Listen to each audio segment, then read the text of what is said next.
What up, though? This is Knockouts and Three Counts. But before we bring you another episode of Podcast Gold, let me tell you about the homies over at Michigan's Finest. Do you ever find yourself trying to get yourself together and thinking, man, this is going to be a great night, but I'm looking for that little extra something? Well, check out our friends at Michigan Finest. If you are into medical marijuana, recreational marijuana, concentrates, vapes, anything of that sort, Michigan's Finest has got you covered. And as you can see here, it's all easily done by their website. It's all curbside, and you'll be in and out in 2 minutes. And they're family owned and operated, so customer service is their number one goal.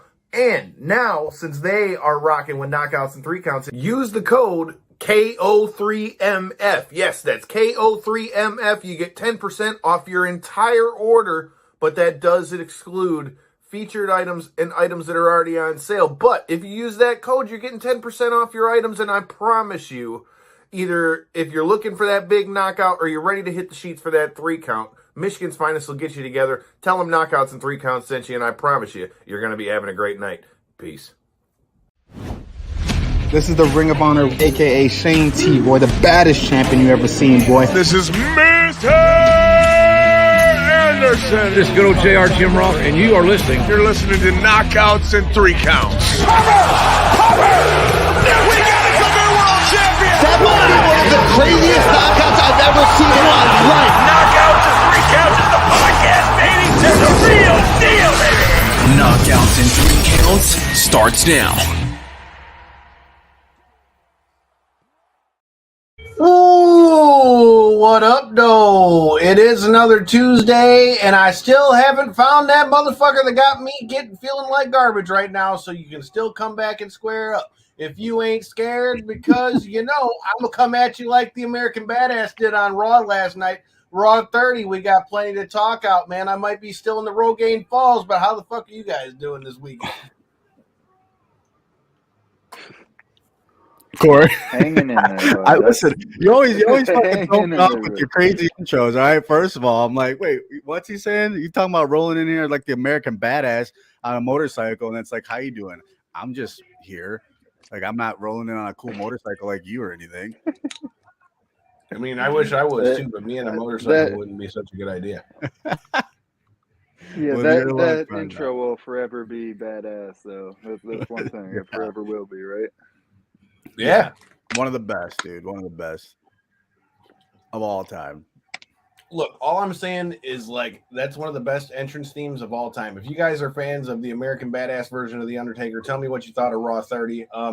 I was going on about this before we hit the live button. How many of you guys remember CD players? I remember getting a portable CD player and walking around with the History of Rock CD from Kid Rock just on repeat with that one song, just playing that bitch over and over and over again. I still remember all the words to this day. The coolest. I had the little more expensive one. It was like the anti-skip thing, Like if you pay like $20 more and it's not gonna skip, you fucking toss it around and shit. I was cooler. So it is what it is. I remember tape players. I had a cassette player. You remember that? I didn't have a cassette player, but I know what you mean. Yeah, I'm that old. Whatever. Back in my day. Back to the old folks home. But with that being said, dude, I mean, we got a lot to talk about, but I guess before we get to the UFC belt coming back to the Mitten, J-Bone, what were your thoughts on Friday on SmackDown, dude? Oh, dude, what a blast. As usual, Little Caesars Arenas, man. Always a nice place to be. Very very cool especially when it comes to WWE, man. It's such a good time. The crowd. I'll tell you what, dude, ain't nothing like a Detroit crowd, man. I know we say that all the time and we're biased and everything, but Detroit knows how to get loud at these wrestling shows, dude. And where my seat was, what was even louder was the pyro. I about jumped out of my skin a few times, but that's all good. It is what it is. I had a blast, dude. Such a great time and a good show. I tweeted it out, man. I said, love him or hate him, when Roman Reigns hits the ring, that crowd is in it, dude. And the bloodline in a whole, whenever they're out there, everybody's watching, dude. That speaks volumes to their work. I'm sure we'll get back to that later, Kyle, because I know we talked about that earlier. But SmackDown as a whole, man, great time as usual. Good to see the homies. Good to hang out with the crew. Good to take the kids. Great time. Yeah, it definitely wasn't my favorite seats I've ever had, but at the same time, I mean, like you said, it was definitely good to be at SmackDown. It was good to be in the building, especially with the Royal Rumble coming up this weekend, which I just want to say the champ is still going to be here in this bitch. Going to be the second most recognizable athlete next to Muhammad Ali. Shout out to the great legend himself, the American Dream, Dusty Rhodes. But yeah, like I said, I'm keeping that belt and probably gonna take that belt off you, man. And then I'm gonna take all the money this year. But if we split it like we did last year, and all the money stays in the knockouts and 3 counts hat, I'm okay with that as long as my part of the hat is the one that's getting some money. But selfish bastard. Oh no, you selfish bastard. Look, bro, I got a car bumper I got to pay for because I got mouse like back up into my seat. It's all right. It's all right. We'll let him keep that one. I mean, hold on to that one. I'll hold on to this one. I mean, that's okay. Like I said, then I still get some of the money, so it's okay. But with that being said, I mean, like I said, SmackDown, I feel was a good time.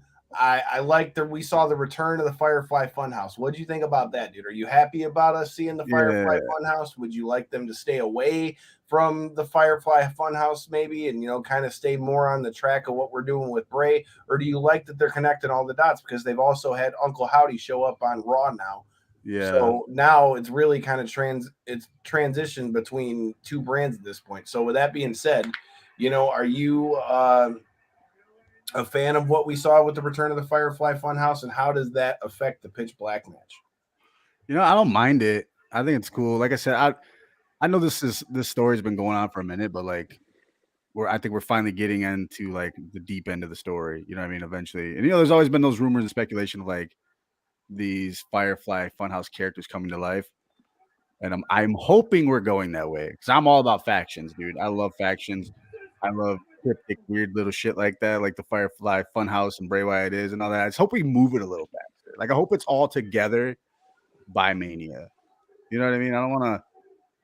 The whole Bray Wyatt thing's been great. It's just a little slow for me. That's all. I just want to get it going a little bit faster. You know what I mean? Does that make sense? I definitely get it. I mean, we haven't seen him get back in the ring yet, so I could see where you would have an issue with maybe things being sped up. But as far as the story of it, dude, like I'm a big fan of things all being tied together. So the fact that they're kind of like harkening back to that with Alexa now, and it's kind of giving her a whole new edge against Bianca. And then, like you mentioned, with the inner torment that Bray's had with LA Knight, I feel like we're going to get something nasty come this Saturday at the Royal Rumble. But what do you think the Pitch Black match is going to consist of? That's what I was going to ask you. Cinematic thing? I was going to ask you the same thing. Do you think it's like what we saw in the Firefly Funhouse match, or do you think it's going to be like something totally different? For any of you guys who are watching, do you got any thoughts on the Pitch Black match? Yeah, I'm wondering that. Like, is it going to be like an in arena type match where the lights are off? We just got the fireflies with the lights. Is that what it's going to be? Or like, I'm cool with seeing another cinematic match. Like, listen, the whole thing with Cena, I thought was awesome. That was fun to watch. That was a different time, but I feel like we could do something with that, right? But I think it's got to end in the arena. It's still got to come to the arena, even if it starts in a cinematic type of like a thing. But it's got to get to the arena. I mean, that's what you pay for. It's the Royal Rumble, one of the biggest shows of the year. Something's going to happen. I think it's going to be big. I think they're leaving us in the dark. See what I did there? On purpose. And we don't know what to expect. But I hope we get more meat on the bone to the story after the Pitch Black match. I guess that's where I'm going with that. I like it. I mean, like I said, SmackDown was a good deal. I'm looking forward to the Royal Rumble. Now with all this stuff about them saying, that it's already been confirmed that The Rock can't do WrestleMania and all this stuff and whatever, I've also heard it being thrown around that it could be Roman Reigns and Stone Cold at WrestleMania. So did you guys hear the thing with there was a ginormous cash offer made to Austin about potentially, making an appearance? Because that's what I had heard. Yeah. I've been hearing his name thrown around a lot of places, and all I know is on all his social medias, you can see that he's been working his ass off. So again, He's having getting been jacked. there, if I get to see Austin in action at 2 WrestleManias in a row, being an Austin mark, I'm totally not mad at it. Does that really kind of take away from it, though? The fact that last year's was kind of supposed to be this big send-off type of, like, big hurrah for, everything that is Stone Cold, essentially. And then the very next year, just because of staffing issues, essentially, as we'll word it, Yeah. he has to jump right See, in. Because I feel like I it think takes away from it. is it real though? I mean, because as much as the rumors and everything has led to like WrestleMania Hollywood, it's the perfect storm, right? It's The Rock and Roman Reigns. It's perfect. But now that like we're expecting that, we're expecting that without them saying a word about it. So is it like, hey, let's throw a little thing out there because The Rock can't make it? Who's better, right? Who's the next best? Stone Cold Steve Austin. Don't get me wrong. I'm a Stone Cold Mark too. I love to see him on TV no matter what. And I think there's a big reason he wasn't at Raw.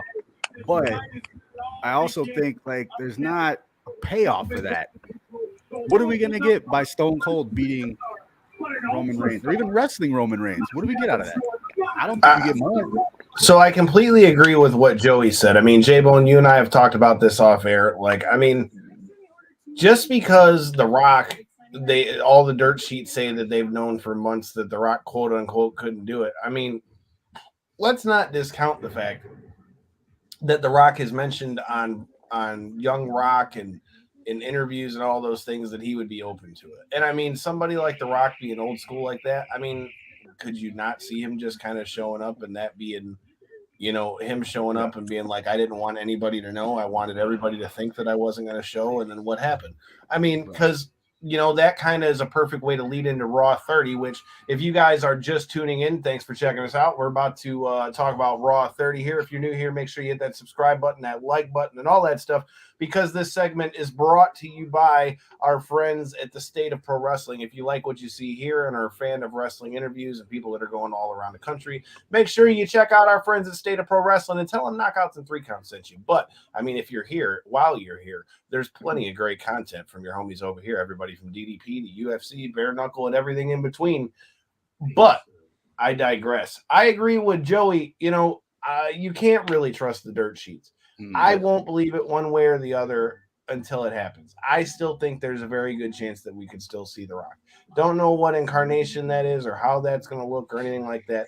But as I mentioned, it's a perfect way for us to transition into Raw 30 because, headed into this, we heard everyone talk about how, headed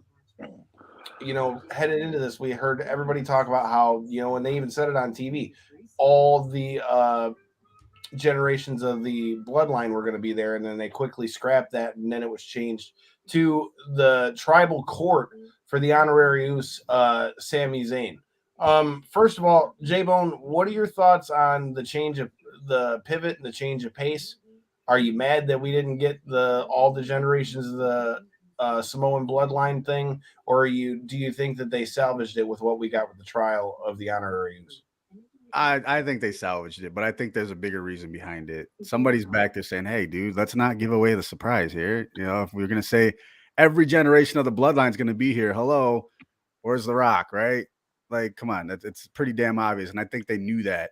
But exactly, the element of surprise is what we need in pro wrestling. We need that back. But the tribal court was awesome. I thought it was great, dude. I was totally into that shit. I'm like cheering for Sami Zayn over here. Like, come on, guys. Come on, guys. That was good, man. I thought it was great.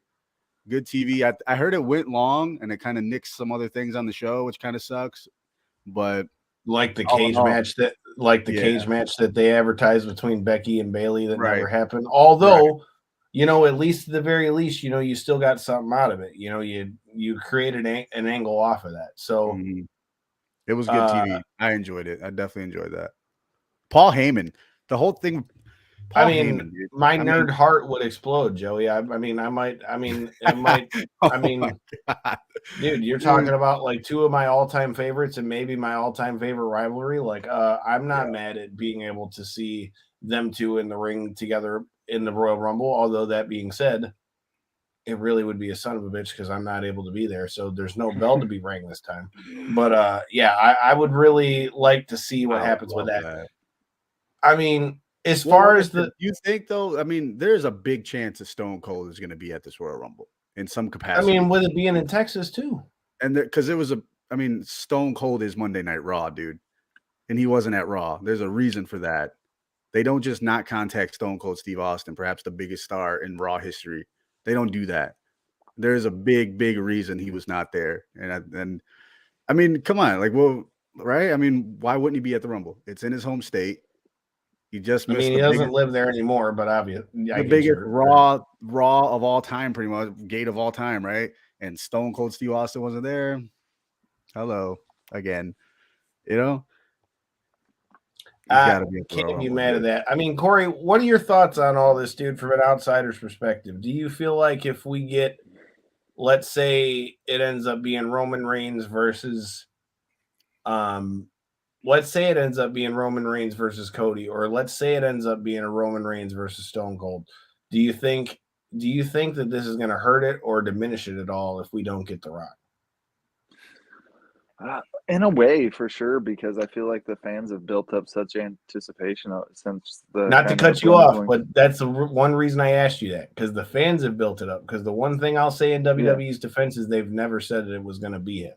Yeah, absolutely. But once you allow the snowball to turn into a gigantic ball that's rolling down this mountain, I feel like once they allowed it to gain the momentum that they did, you got to either kind of silence that thing if that's not the direction you're going, or and they've kind of played into it, if anything. So in my opinion, would it be the end all be all if they weren't able to, for some reason, get The Rock, whether it's his schedule or unable to come to terms or whatever the situation be, that they weren't able to present him?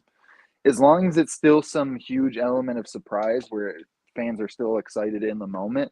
But I definitely feel like it would still take something away, especially in the post-fight analysis, when people are like, yeah, it was a really good match with Kevin Owens, but, if it was The Rock, it would have been way different, man. Like we were all looking forward to that, So that's where I feel like exactly what it'll be, too. That's exactly what it'll be. If it's not The Rock, for the next year, we're going to be talking about if it was The Rock, it would, you know what I mean? That's exactly what it'll be for the regular fan, you know what I mean? Like, because that's what we're hoping for. Like you said, even though they haven't mentioned it, that's what we want. You know what I mean? So make it happen.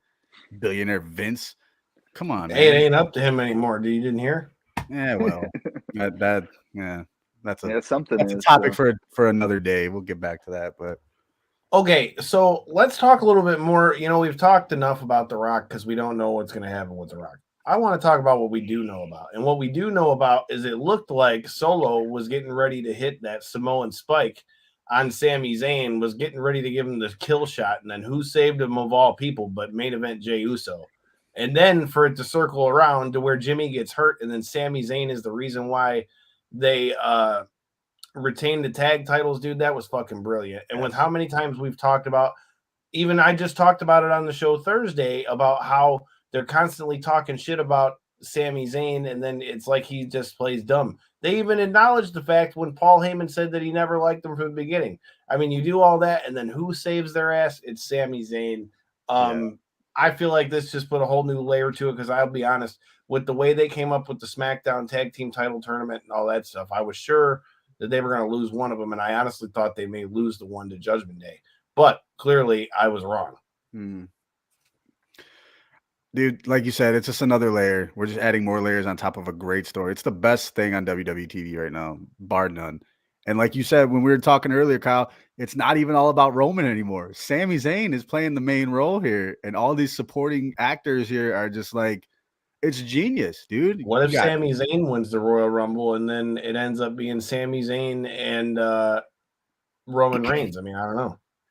I mean, it remains to be seen. We still got Elimination Chamber. I don't know if you've seen that little snippet of the Chamber, the program for the Elimination Chamber. It's got Sammy behind the glass, kind of in like a state of shock type thing.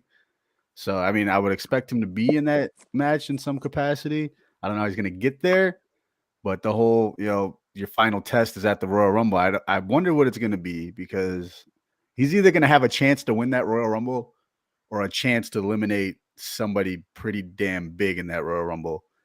So I mean, like I said, and don't think his old buddy KO isn't going to have something to do with that. I mean, right. come on, bro. We are just adding I mean, layers on top of a great story still. So all I know is I'm looking forward to the Royal Rumble. All I know is that I plan to keep those belts in the Rumble. And I also know that, I mean, look, it was great to see the APA poker hang out, but I just feel like they need to hit up Dave's doors, okay, and figure out how to fucking put walls around the rest of this bitch.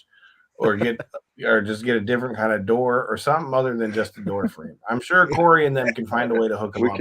We could absolutely assist in their needs if any door issue.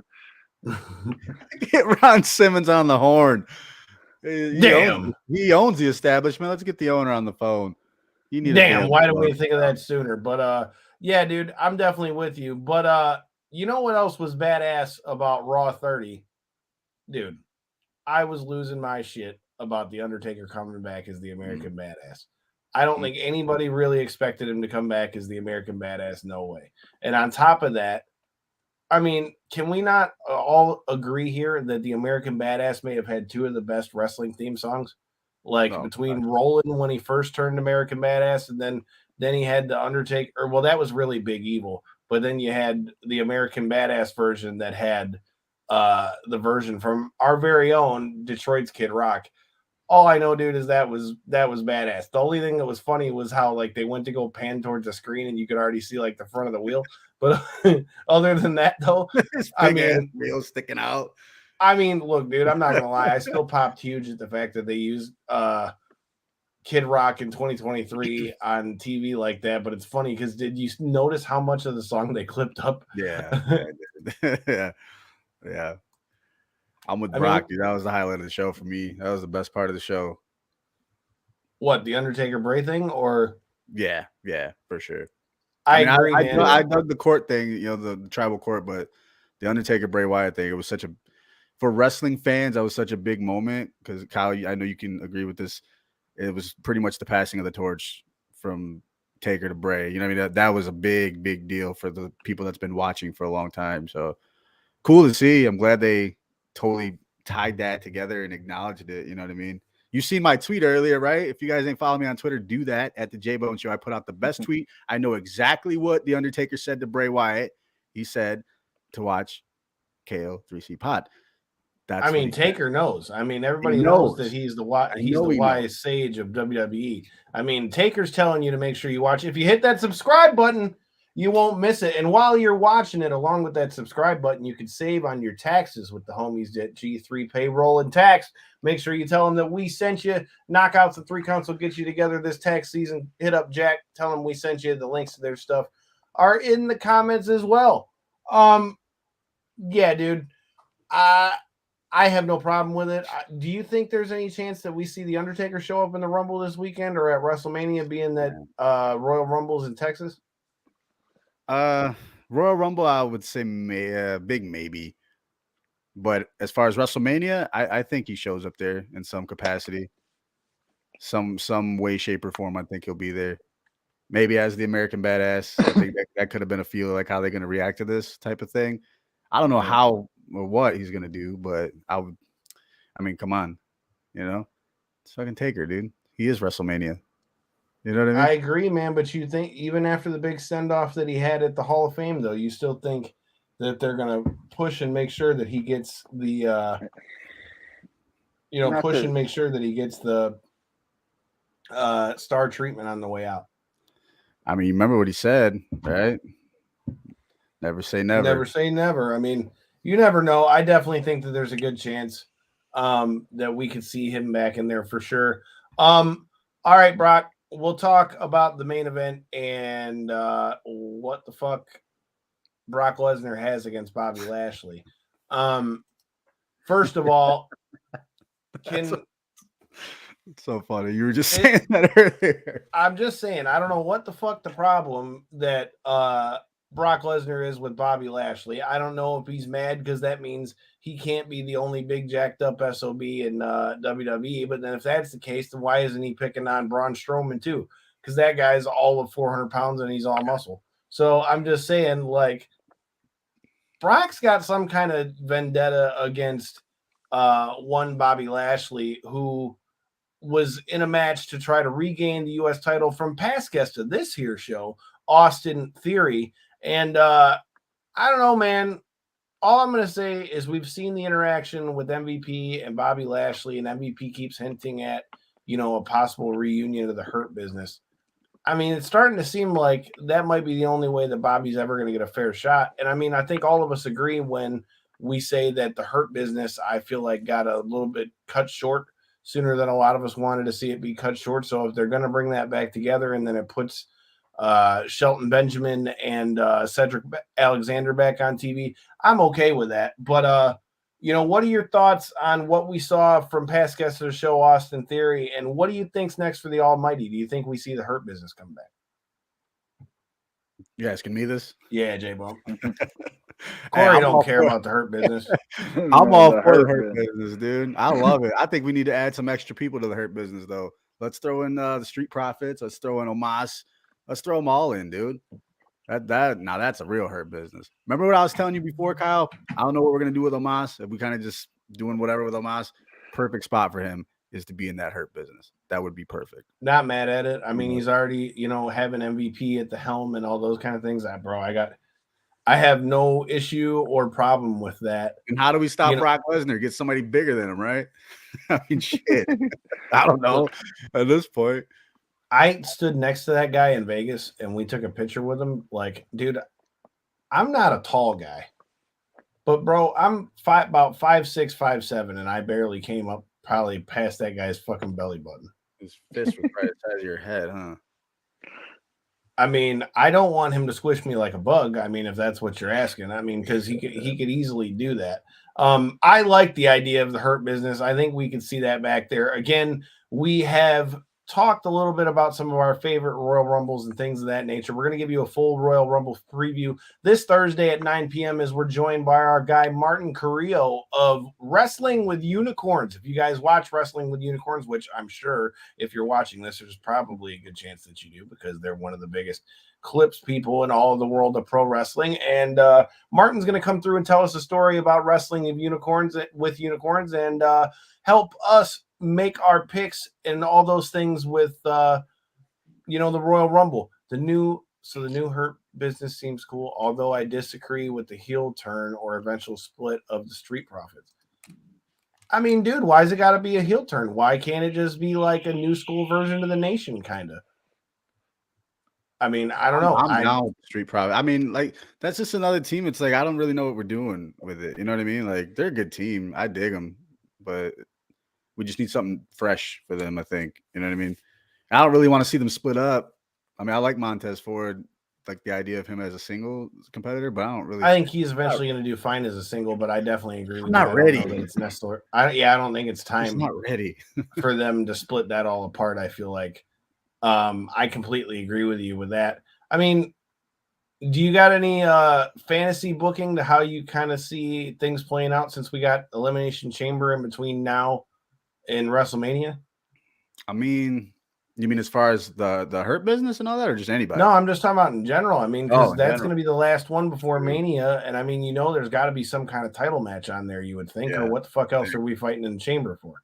Right, you would think. I wonder how that would play out because obviously you got the Royal Rumble winner. Now, I guess it all depends on what they're going to do with the Undisputed title. You know what I mean? Is Roman going to split them? Is he going to defend them both on 2 different nights of WrestleMania? Because the Royal Rumble winner obviously gets his choice. And if they're going to work it that way, you're going to leave the other title kind of up in the air. Maybe the chamber match will be for that. Maybe that's where Sami Zayn comes in with Kevin Owens. Maybe. I don't know. I mean, it remains to be seen, but there's quite a few guys I would like to see in that chamber match. One being Seth Rollins, Cody Rhodes. I'd love to see those guys involved somehow in some capacity. Although I don't know where we're going. I see a lot of rumors with those two, like another match is on the horizon for them, which I wouldn't be mad at it, but I feel like there's other ways you can go with that. But as far as the chamber, I think that chamber, like I said, I told you earlier, I seen that little sneak peek of the chair or whatever. I think Sami Zayn's going to play a huge role in that Elimination Chamber.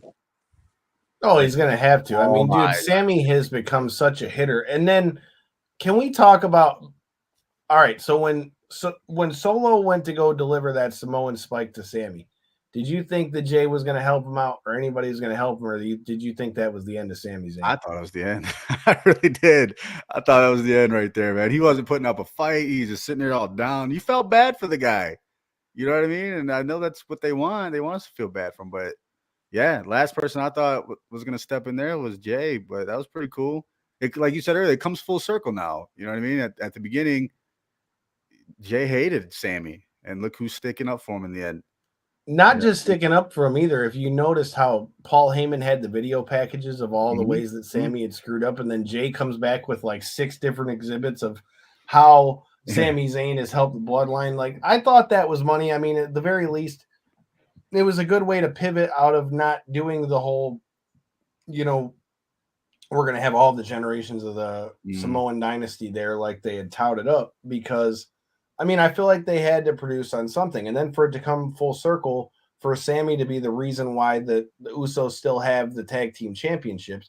I mean, I think the way they're setting it up, they're sure setting it up like they're going to lose at least one of those titles. And they kept the Raw one. So, I mean, we're going to have to see what happens there. Brock, I kind of like your suggestion too, dude, in talking about Cody, facing Cody Night 1 and The Rock Night 2. That wouldn't be a bad way to go either. Who legitimately thought this Bloodline storyline was gonna...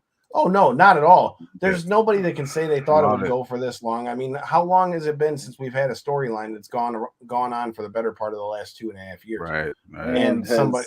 And still has positive reaction to it too. It's not like still it's the biggest story. The biggest story in WWE. Although I'll tell you this though, Paul Heyman had some pretty undisputable evidence against Sami Zayn. If I was on the other side, I would totally be like, okay, Sammy's gonna be up to something. I mean, you've seen it, Kyle. You've seen it. Come on, when Drew McIntyre attacked the Usos, Sammy just ran off. Come on, dude, you got 3-on-1 advantage here. You just run away. You're not wrong, dude. I mean, it definitely seems something ain't right there.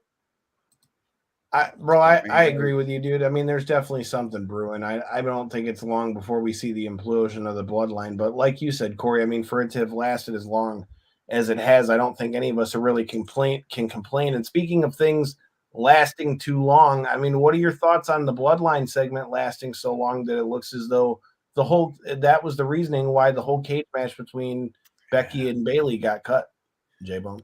Yeah, that sucks. I mean, it's live TV, man. You got to pick something, but I wish they wouldn't have picked that. You know what I mean? Like I could have went without Hulk Hogan. To be completely honest, I could have went without the whole Kurt Angle thing with DX. That wasn't really my favorite moment. Oh, come on, man. They can't just get rid of all the legend stuff. That's what makes those Raw 30 shows Raw 30 shows. But you could have taken the time off of was that whole thing with Sonya Deville and Charlotte and all that, because we talk about that. You had Sonya Deville, who's on SmackDown, who jumped Charlotte. I guess I get the correlation in there. But then you have her come over there to interrupt the whole thing with Bianca and have her face Bianca, and then have Ric Flair bring out Charlotte. I mean, I feel like that could have used less time versus the whole Becky versus Bayley cage match. But I mean, hey, honestly, did we need Baron Corbin to be playing poker in any type of capacity? But there's always a party on those shows, though. Yeah, but I mean, Baron Corbin, dude, come on. Looks like Brock agrees with you. He says the DX angle was a whole waste of time. Listen, I love DX, dude. I love what Kurt Angle's done, but like, do we not always see this every time there's like a 25th anniversary, the 300th episode of Raw, the 1000th episode, the 30 years, the 10 years of Night After WrestleMania Raw? Like, we always see DX. You know what I mean? Like, it's cool. It is cool, but we don't have to do that every time. We do it every time. You know what I mean? That's just me. And Kurt Angle, I did totally still don't understand. I get it. You got to fit him in there some way. It's in Pittsburgh, bro. It was in Philly. Whatever. Same difference. Same shit. Nobody cares about it. Right? I don't know. Sorry. My bad, Megaran. I said the wrong city. But yeah, Pittsburgh and Philly, he's from Pennsylvania either way. So, I mean, with that being said, I can see why you got to get him on there. It kind of seemed kind of out the way. But I mean, hey, what do I know? The only guy I've ever seen wear 3 shirts. See, Brock said he's with you. He says, where was Stone Cold? There's a reason for that. I think we find out this weekend. There's a reason that Stone Cold, the biggest star in Raw history, dude. I don't care what anybody says. Stone Cold is Raw. And he wasn't there, but there is a reason for that. We're going to find out at the Royal Rumble. Stone Cold is Stone Cold. That's as raw as it gets, dude. But, speaking about as raw and as real as it gets, I mean, UFC 283 was pretty fucking dope as well from top to bottom. Shout out to past guest of the show, Jamahal Sweet Dreams Hill, your new UFC light heavyweight champion over a dominant performance, or Glover Texieria.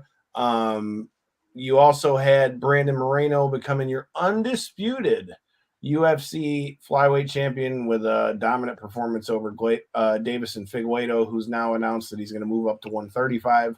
We're going to see how he tests his mettle there. And, we also had the retiring of not only Glover Texieria after the main event, but the end of Mauricio Shogun Hua. I mean, Corey, before we get into some of the highlights of the night, what were your overall thoughts on the card? I mean, overall thoughts of the card, I guess, to not just immediately go to main event, right? Because that's the one that, of course, I've been building it up ever since they announced the fight. Are we going to bring a belt back to Michigan? Well, he sure did, so there's that. But thoughts on the overall card was, man, it was really good, but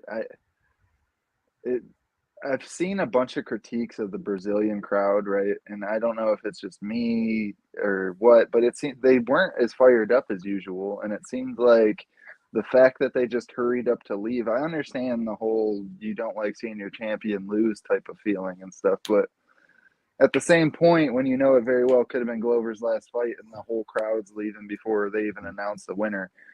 I don't know, man. There was like some real mixed emotions, I guess, after everything was said and done, especially the way some of the fights and stuff played out and stuff. It was a good action fest. Like, it was very entertaining, but I guess my fandom got tested quite a bit in some of these fights throughout the night. Like that Terrence McKinney one early, man, that one hurt the heart a little bit, Yeah. Seeing him, seeing him eat that knee, and then seeing the follow up with the replay where he didn't even have his mouthpiece in at the time when the knee landed. So shout out. And that makes it even worse. Yeah, that's what I'm saying, man. There was just it was like I say, it was a real action fest. But also shout out to the Bonfim brothers. I believe I'm saying that right. Yep. Both of them, man. Hell of a debut to both go in there against highly touted fighters. They might not have been ranked in their division or anything, but they were both highly touted guys, and McKinney and Laziz, and to go in there and get finishes in both of them, man, trouble. But as for main card standouts, were like Gilbert Burns, of course. Andrade, man, she definitely shut me up again, right? I had made sure to make that point when we were breaking down that fight that, hey, I had been wrong about her once, and I very well might be wrong about her again going into this fight. And yeah, she kicked the shit out of Lauren Murphy.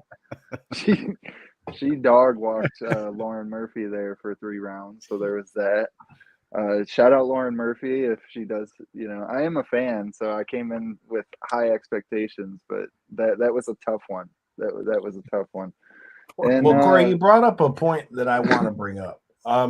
Here, go ahead and finish your point, and we'll get J-Bone's thoughts, but I'll bring it up in a second. I was glad to see Moreno Figueiredo quadrilogy, or however you want to call that fourth fight, kind of get I wish it was a little more definitive, like it was definitive, right? Brandon Moreno was winning clearly in my eyes, won every round up, in my opinion, up to that point, and then landed a fight-ending shot. It just sucks whenever the doctor's the one that calls the fight and not the ref. You know, when the ref stops it, it's like, okay, the fight feels a little more official. But when the doctor does it, it's like it leaves a little room for doubt. But I feel like the way it played out and the fact that it also played out in Brazil, and to your point, Kyle, Figueiredo says he's moving up to 135. I feel like we can officially call this one done. Excited to see what happens with the Moreno-Pantoja matchup, if that's the direction they end up going. And then, like I was saying in the beginning, our boy Jamahal Hill brings it home, baby. He brings the belt home. I was going crazy about this one Saturday.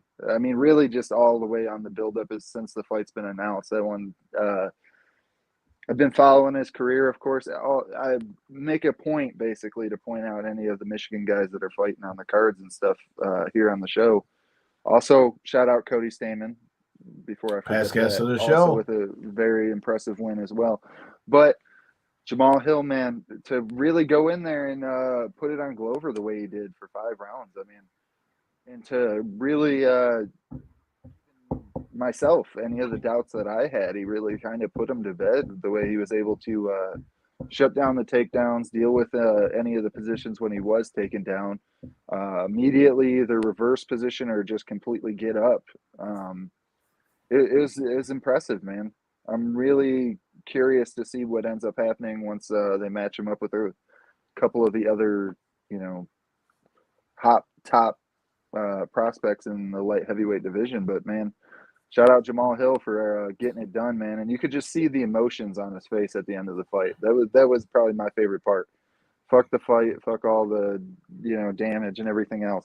When he realized that that belt was, you know, he had obtained it and it's a real thing, and you could see that emotion just through his whole body. I mean, he just fell into his coach's arms there at the end of the fight. It was incredible, man. That's the type of stuff that makes me a sports fan right there. J-Bone, what did you think about UFC 283? Oh, it was fun, man. That was like you said, very, very action-filled card, man. That switch knee was something special. I'm with you with the Figueiredo and Moreno fight. I wish it would have. I mean, the right guy won, but Yeah. I wish somebody was just on their back, I guess is what I'm getting out of it. I wish it was I wish we got more out of that. But hey, like you said, safe to say that one's good and done with. I'm curious to see how he does at a different weight class. That's always the big move, right? You're there and then you jump. How do you adapt and all that? The one thing that hopefully will be good for him is he actually had knockout power at 125, which most don't. Yeah. So I would imagine at 135 he should still be able to crack. Right. Yeah, right. absolutely. I do like your analysis on the Lauren Murphy situation. She got the shit kicked out of her. Let's just all right. So that's what I wanted. That's what I wanted to ask about. So like overall, I thought UFC 283 top to bottom ended up being a fun card to watch. I enjoyed the fights. I think overall, I thought we saw some great moments. Obviously, we were big fans of what happened with Jamahal Hill. I was happy for Brandon Moreno that he won. But you guys have both brought up the point that I wanted to bring up. In MMA, we never really see the corner stoppage the way that you see it in boxing. A lot more in boxing, you'll see it stopped in the corner before you see it stopped in MMA. Now, I'm going to propose both situations to end you and to any of you guys who are watching this in the comments. Feel free to chime in. But let's start with the women. And in the Lauren Murphy fight, do you think they let that go? Do you think that referee was letting it go too long? Because, I mean, bro, that fight was getting to the point where the commentators are literally saying on air, like, oh, my God, this is getting hard to watch. Oh, my God, this should have been stopped. Because no disrespect to Lauren Murphy. She's as tough as they come. But, dude, her face was getting beat up like hamburger meat. Yeah. I mean, so much has been kind of said about this, kind of not. And it hasn't garnered, I feel like, that much attention. But Lauren Murphy came out on her Twitter and kind of defended her corner and feels as though like she's doing everything in her power to continue the fight because she feels as though her competitive spirit doesn't want her to, you know, let it end, and especially through her means or through her corner, which I can understand, right? I do get that, and that's where I feel like maybe The referee should have probably seen some of them moments where Lauren Murphy was just closing her eyes and taking shots and been like, "Hey, I've seen enough. I don't, you know." That's where I feel as though it really was. I can completely understand a corner stoppage, but it was a different situation, right? Because normally in corner stoppages, it's because like you'll see somebody in between rounds and they're just not there. You know, they're not able to listen. They're not I don't able know, to man, because communicate by back the end with of their that fight, coaches. she couldn't even keep her hands up. Yeah, absolutely. But yet again, I feel like that boils down to a commission thing where the commission's job is to keep the fighter safe, and that's the whole reason why you have, you know, officials in that. That's the whole reason why there's a third person in that ring, is to make sure that everybody stays safe. And I feel like that was the thing that could have definitely changed the most. I feel like if it's a corner thing, I feel like a lot of fighters lose confidence and stuff due to that. Now, do I feel like it's wrong to do? No, I definitely feel like, especially in the boxing scenario, when you see it, a lot of times it's the right decision. And, you know, I'll let you get to the point naturally, but I know you were going to bring up the main event one, and same thing there. It's, you know, it's a touch and go situation. I feel like it really is. So you bring up the main event one, and here's the thing. Like, I agree with that because in some instances, I do believe, especially in like a title fight, there is a level of, okay, you know, you need to give this person the benefit of the doubt so that they have the opportunity to be able to fight back. With that being said, though, I mean, when Glover Texieria's longtime coach John Hackelman is outside the cage saying, I think we should probably stop this at the end of round 4, I mean, that's something to think about. That being said, that was the big difference in the two situations, in that on one, you've got you know, and one, you've got a woman who's got a lot of fight left in her, which I believe it would have probably benefited her a lot more, you know, for that fight to have been stopped sooner, because she wouldn't have taken as much damage. As to where that one, although I do definitely agree that it could have been stopped in the 4th round, you also have to take into effect, like, this very well could be his last fight, and it's going to be a title fight. So, you know, I also understand the man wanting to go out on his shield, and if he's going to going out in the title fight and to the champion is, you know, the easiest way to do that. But I mean, what do you think that either one of these two are going to make you have to raise awareness, J-Bone, for, like, you know, maybe a better eye on the referees or something like that? Because all I know is, like I said, I can tolerate the Glover Teixeira one a lot more, but man, Andrade's opponent was just getting the living shit beat out of her. Yeah, I mean, and like you said, when it comes down to the corner making that call, it's a confidence killer. You know what I mean? When your corner no longer believes you can handle it, you know, it really does something to you. But the difference, like you said, with Glover, as we go into that 5th round, I mean, you've seen it. He stood up and he goes, "Let's go, let's go!" Like, he's a warrior, dude. You know what I mean? He knows that was probably his last fight, and the corner probably knew that. And whether you want to admit it or not, you're not going to go into that 5th and final round of your entire career saying, "I don't think I can do this anymore." You're going to go in there like a fucking warrior, and you're going to leave it all in the octagon, whether you get knocked out or not. You're going for it, and it's a title fight. But as far as protecting the fighter, it's a gray area, right? I mean, if somebody's in there just getting their head knocked off, like, somebody has to be the one to step in and say it. I don't know where we go as far as, like, referees. I mean, because we've seen referees stop them early, right? And we all complain about that. Yeah. We've seen referees let it go too far. We all complain about that. It's really like a no-win situation. You know what I mean? So I just think it's one of those fights. Hopefully it just doesn't happen too much. That's all we can hope for, because there's not really a whole lot you can do to change how a fighter is reacting, how a fighter is taking damage. You really can't it's a case-by-case basis. There's really nothing we can do about it, I don't think. But mentally, you want to protect everybody. I don't think we have what it takes to do that, right? If that makes sense, right? We don't have that capacity right now. So we just got to hope it just doesn't go too far. That's pretty much all we can do. Yeah, Lauren Murphy also said in her post that sometimes fight sports aren't always the prettiest, and sometimes somebody's going to get beat up, and in this situation, it was her. So, you know, the way that she's kind of taking it, in stride, I guess you can say. It is making it seem like it was the right decision to allow the fight to continue because she's still fine. She's, to her point, she's only got a couple black eyes. She posted a picture of her face, and she was just wearing glasses, and other than that, her face looked relatively fine. So for a fight that looked as damaging as it, may have been, we don't know what happens with the brain trauma and stuff like that, of course, but I don't know, man. It's such a weird thing, and to your point, I definitely feel like that one should have been stopped way more than the main event because of all the circumstantial stuff with the title bout, potential end of the career, and everything else that goes into it. I mean, to her, to be fair to her, it's not like she fell. She didn't get knocked down and then almost put out. She didn't go limp. She was in the fight. She was taking punches. She was taking a lot of damage. You know what I mean? She wasn't doing anything to defend herself. So. No.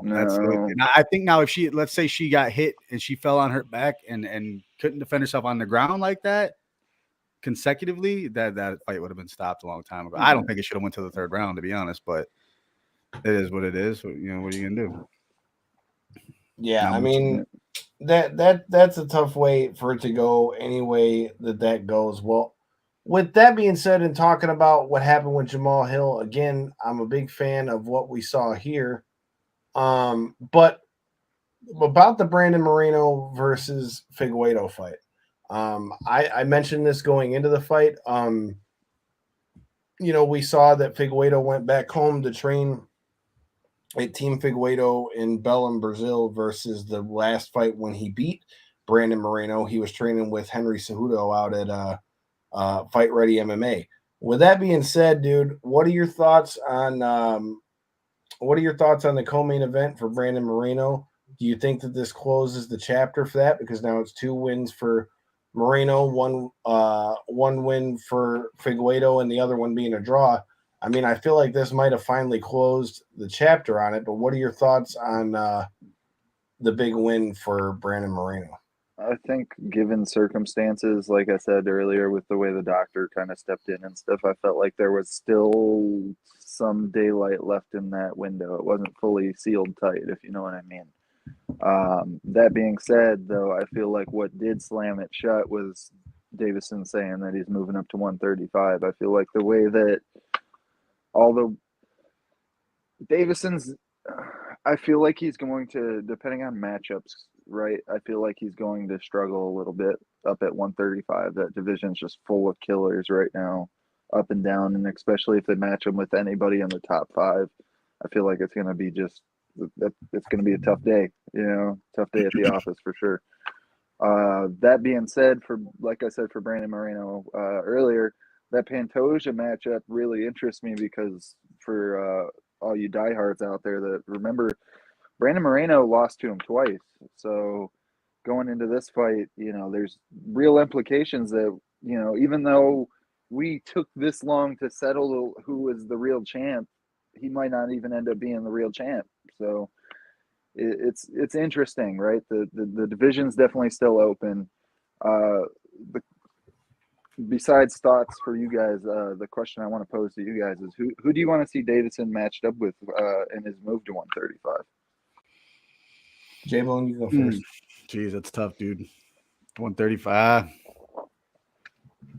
I don't know. I mean, I feel like he's more powerful. Obviously, he's got knockout power, right? So I feel like he could be a problem there, but it's, how it goes, man. Switching, jumping to a different weight class, it's never been like positive outcomes, right? So I honestly don't think it's a good move. I think he needs to fight.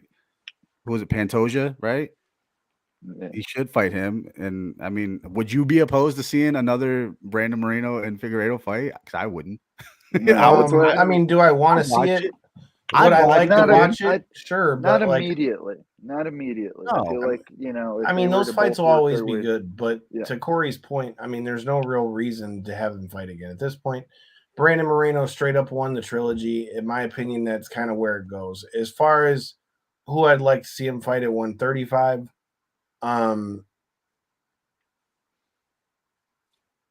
what about Davison Figueiredo against like Corey Sandhagen? That'd be yeah. So where do they shoot him up into that though in those rankings? That's what Well, I That's mean, what he's I'm got. I kind would of. imagine he gets somebody ranked in the top 5 or top 10 for his first fight. I'd imagine. I would imagine as well because of given the fact he came off of a title fight, but I've had heard the name of Peter Yan thrown around. I know he's matched up against Marab right now. I feel like that would have been a great matchup, and it still could be a great matchup in the future. I don't know, man. I feel like there's so many killers at 135 though, and I feel like he's going to be at a size disadvantage against most of these guys. I mean, I believe it was Big John or one of them that said throw him in there against Sean O'Malley. You know, he's the odd man out basically right now with the whole title picture if they're trying to usher in Henry Cejudo. So bring him in against him, and I'm like, you know, that would be a fun I fight, mean, that's for sure. there's But I plenty of feel like guys up there. I mean, O'Malley's just going to be so much bigger. It would be such a size disadvantage going into that one. is who else up? There's Rob Font. There's Dominic Cruz is technically still in that pool, right? Yeah, you could So there's do. plenty of guys. You could do There's the a couple of Nurmagomedovs in winner there. of the. Because, yeah, you could do You the know what I winner mean? of because Adrian Yanez is fighting Rob Font. You could definitely do the winner of that, or even the loser of that. Really, I mean, both of them are game fighters. So that's what I feel like is he's also coming off a loss, even though it is in the title bout. So I don't know. It may be top 5. It may be just top 10, or it may be just some killer that's like fans know about but isn't quite in the top 15 yet. So Who's the other I guy? Corey, you would know. I can't think of his name. His last name, Marab something. Marab. Davishvili. Merab That's what we were just Dvalishvili. talking about. Yeah, You okay. said Marab versus Petrian. Is that Yeah, what's that going one's next? already booked. Okay. Yeah, that one's already booked. So that's most of the upper echelon. I even heard Dominic Cruz thrown around too, and I feel like yet again that would be a fun one. I feel like that one very well might be the direction they go. I feel like you're talking, if you're Cruz and you get that win, you're beating a former champion. If you're Figueiredo, you get that win, you're beating a former champion, the division up. So I feel like for both of them, it would be a really interesting matchup. But You like Kyle's matchup though. The Sandhagen thing would be kind of cool. I think that'd be a good. That'd be Plenty of guys for the fight there, man. Plenty. Of I mean, guys. I don't necessarily think he's going to do all that bad. It just depends on how he's going to acclimate to the weight class. But before we talk about Jamahal Hill winning the title, do you feel like this whole light heavyweight situation has basically diminished the UFC rankings, if you think about it? Because, again, I'm not mad that Jamahal Hill won. I'm happy he won. And quite frankly, I mean, if I were in his shoes, I'd have done the same thing, and I think any one of us would, and that's taking the title.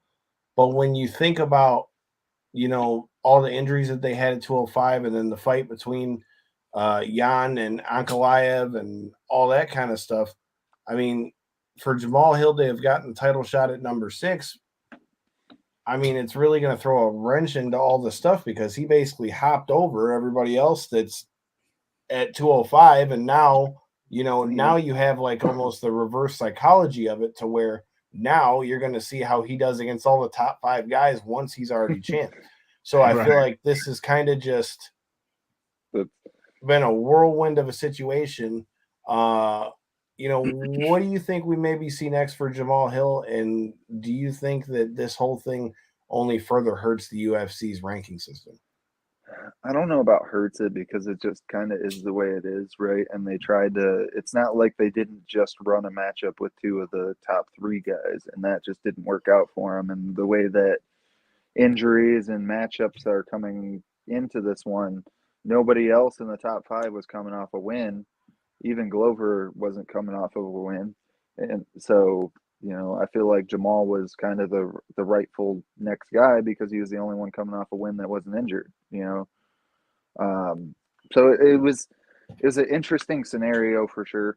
And I feel like that did kind of lead to maybe a difference than normal circumstance for a title, implications or whatever. But that being said, especially the way the fight played out and the fact that Glover's now retired, I feel like that it definitely adds a huge shakeup to that upper echelon of the UFC light heavyweights.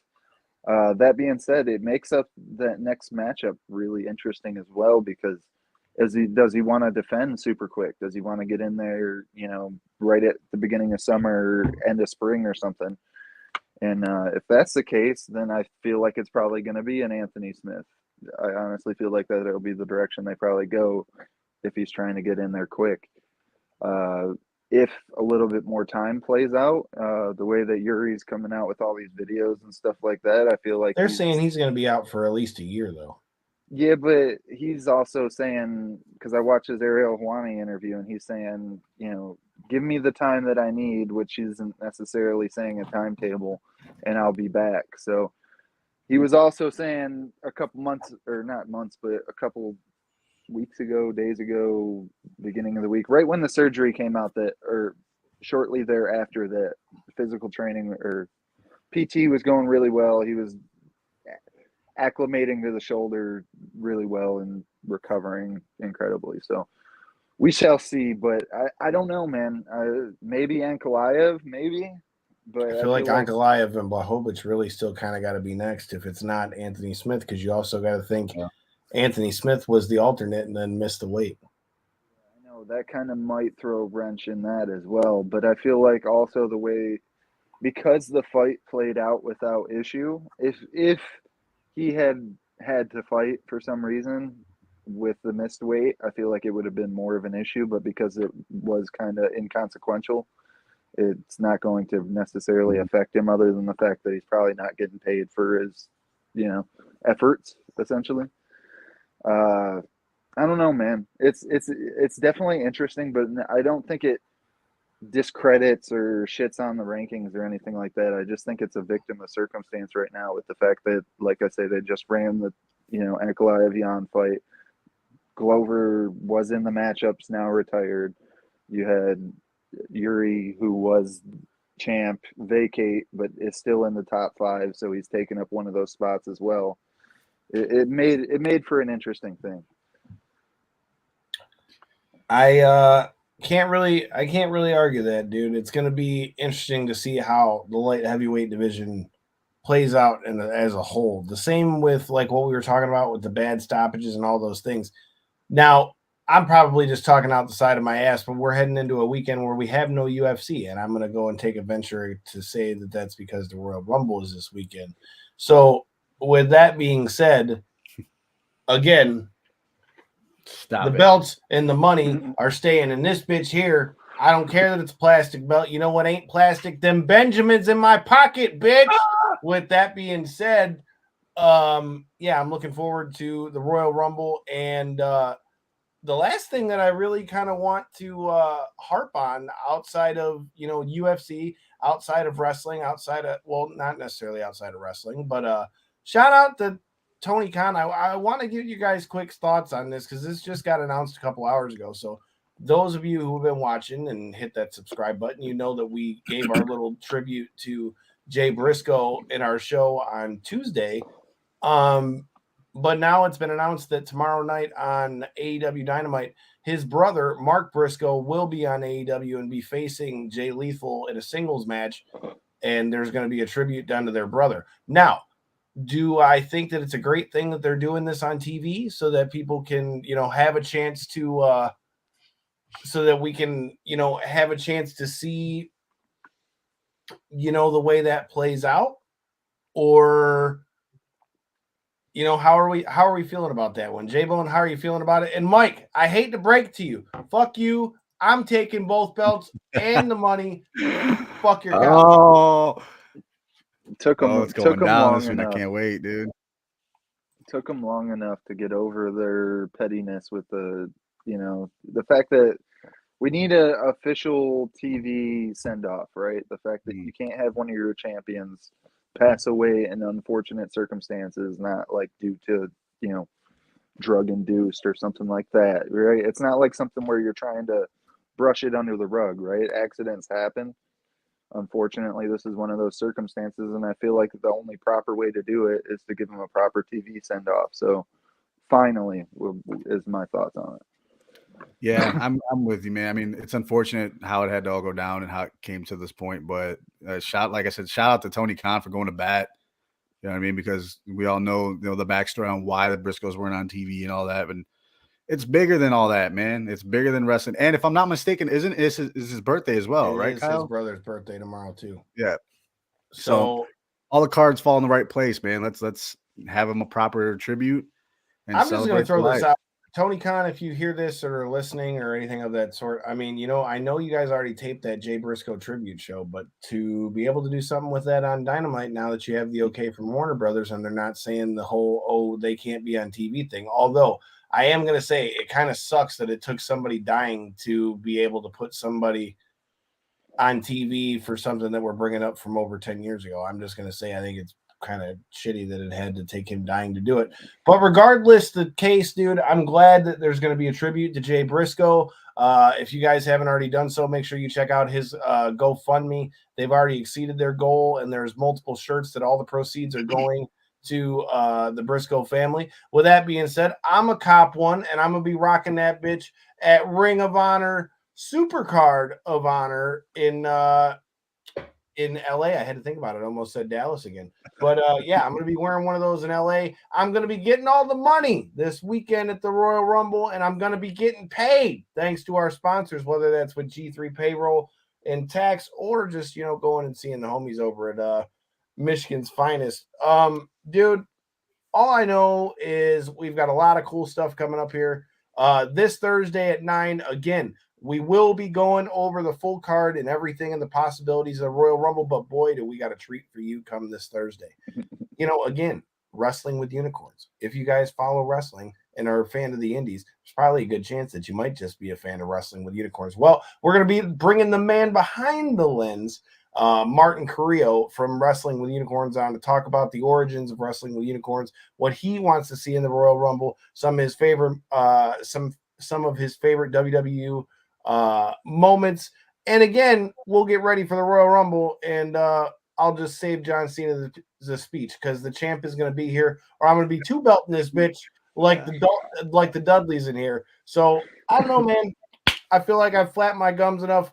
I'm ready to pass out and take a nap because, again, whoever you are, you son of a bitch who got me in my sleep, you're going to have to come back and square up because I'm just saying, bro. I'll get used to seeing this. Get used to seeing this for the next year, okay? It's all good. I've had a belt for the next year, too. Mike, I hate to break it to you, sir. I'm taking your bread come this Saturday. Make sure you do that. Make sure you hit the subscribe button. Make sure you follow us at KO3C Pod and Knockouts and 3 Counts on Facebook, because a little birdie told me that pretty soon we might be watching the pay-per-views with all of you. So until next time, and in the in-between time, make sure you hit that subscribe button. Peace.